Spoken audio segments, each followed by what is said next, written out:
जोगवा कटाइल बोझवा बनाइल जोगवा कटाइल बोझवा बनाइल अब ढोवन कवन दुल्हा जोगवा मैं तो महल की बेरिया बढ़ो न कवन दुल्हा जोगवा मैं तो महल की बेर ढोई दुल्हा ढलावा लगवाले ढोई दुल्हा ढलावा लगवाले बपिसन कवन शुभवा जोगवा मैं तो महल की बेरिया बपिसन कवन शुभवा जोगवा मैं तो महल की पीसियो शुभवा भरली कटोरवा पीसियो शुभवा भरली कटोरवा पियन कवन दुल्हा जोगवा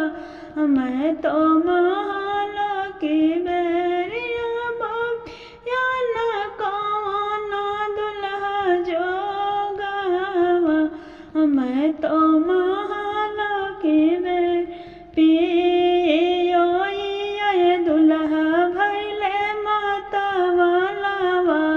पियो दुल्हा भैले मतवाला अब घुरुमी खोजे से जिया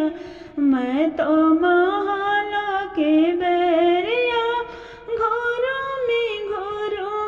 खोजे से जिया मैं तो महल के बेर कहाँ बड़े सरवा हो कवन सरवा कहवा बड़े कहवा बड़ सरवा हो कवन सरवा अब अपना बहिन कैसे जब तलावाना मैं तो महल की बेरी अपना बहिन कैसे जब तलावाना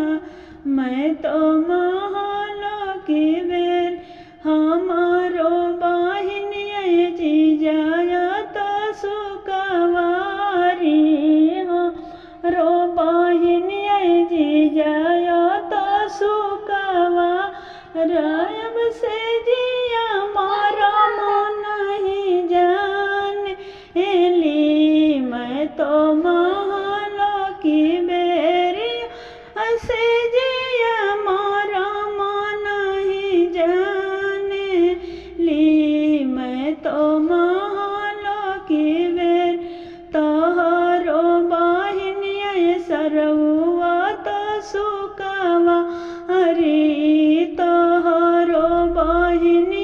सरवा तो सुकवारी अब हम